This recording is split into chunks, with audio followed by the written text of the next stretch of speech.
idea to use the devilish subjects? I think really that was purely by accident. We'd written a song called Liar. We met a gentleman called Mike Stone, who was still sort of record company manager and just about everything else. We met Mike in our hometown, a place called Stoke-on-Trent. And we'd been working with various bands, and we took a song in called Liar, which he quite liked. And he said, why don't we record it? At that point we hadn't got a name for the band. So we went into the studio in Cambridge, England, and did the single Liar. And I think while we were down there, for some reason, I think the original name was Big Demon. And then when the single came out, we called the band Demon. It was purely by accident. The band was called Demon. I mean, at that point it wasn't planned. It's just what we needed a name. We had a song called Liar. So we named Demon Revolver. I mean, a lot of people tell me that when we come to Germany, that the early albums that we did, like Night of the Demon, and that were quite an influence, on a lot of bands. But I suppose that if we were to go and put the devil suit on and the hair and the orbs and everything else, I mean, people, maybe a lot more people will come to watch us. But there again, I mean, that is, I think, getting into something that was part of your history. Yes. I mean, that's there and it's edited and it's part of what we did. I mean, we've moved on, and I think that would just cheapen the thing. That's all we did, because I think we've done a lot of good music since those days. But maybe that's been a little bit why we have suffered also, because I think the industry, especially in England, doesn't want me to change. Like you mentioned Canterbury. Once it's changed, there's confusion. Oh, well, what do we do with this band? It changed.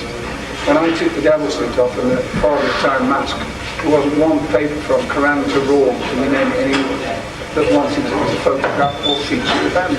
But they were queued up when we had the mask, when we had the blood and the guts, because that's the sort of paper that sells papers. Interesting. I think the mental state of the British press hasn't changed since 1982. I mean, they've got a lot to answer for the British press, I must admit, because I think they went totally American. They went for it. I mean, those papers are very much...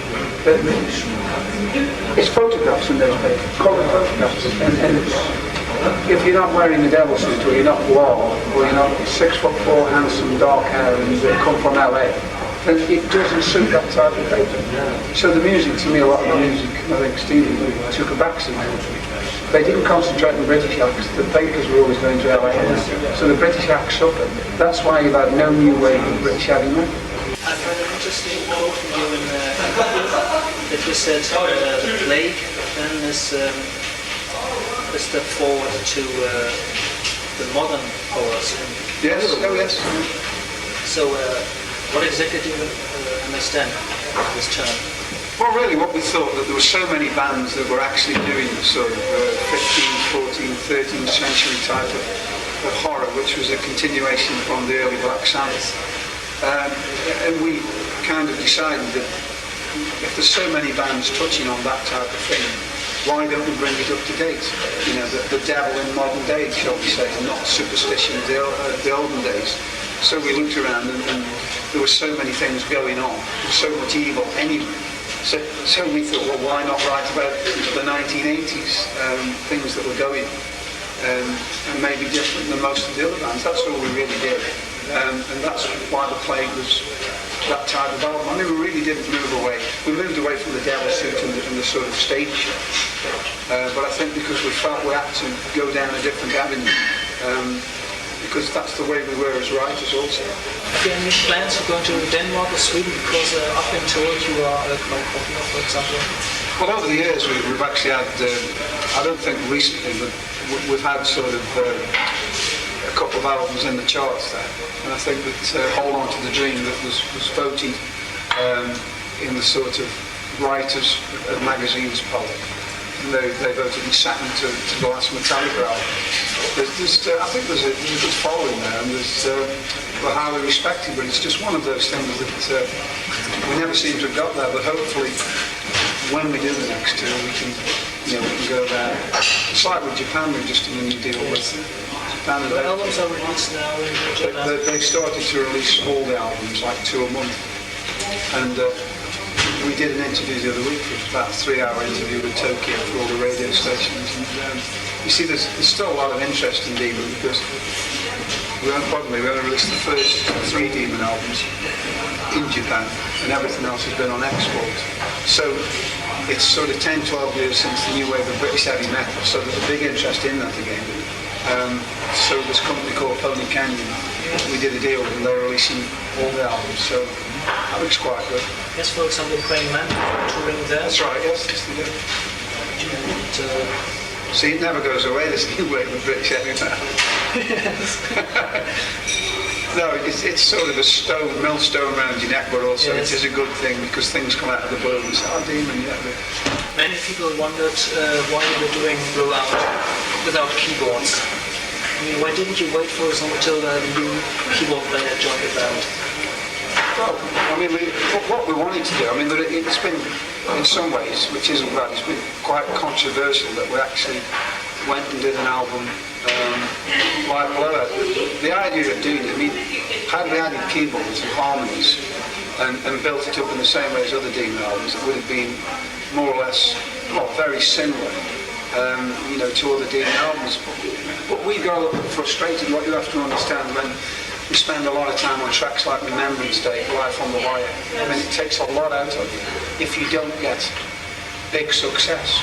So after 3 albums of putting Remembrance Days, Life on the Wire, big epic tracks, Time Has Come, and not really getting worldwide recognition, as an artist you get very frustrated. And Steve and myself, and I think everyone in the band at that point, it would be a relief to do a straightforward rock album, no strings attached, there's no problem. We could have spent a long time and built it up. We just basically wanted, as we say, to blow the band and to play some straight rock and roll. That was the reason, and I think mainly we had so much frustration and anticipated so much happening off the 3 previous albums, which we'd had great reviews, great response, but we still weren't selling millions of albums, so we got very frustrated.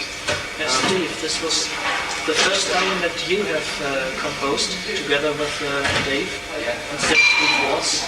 So, how come? Steve left.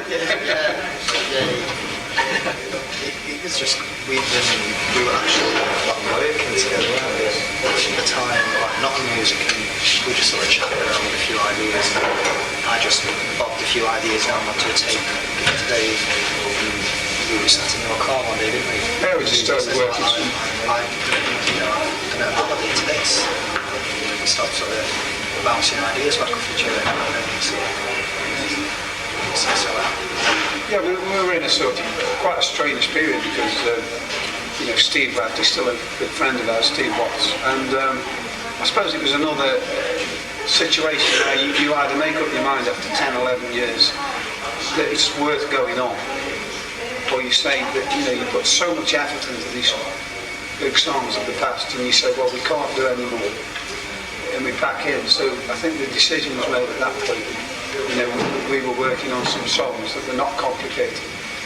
And there had been a couple of changes also in the band, which has happened quite regularly with this band, because I think the frustration with the band, people, when you don't make the big breakthrough, it does get very frustrating.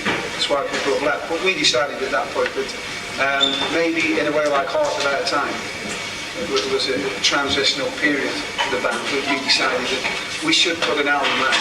What do you think, which musical direction is Demon going to develop?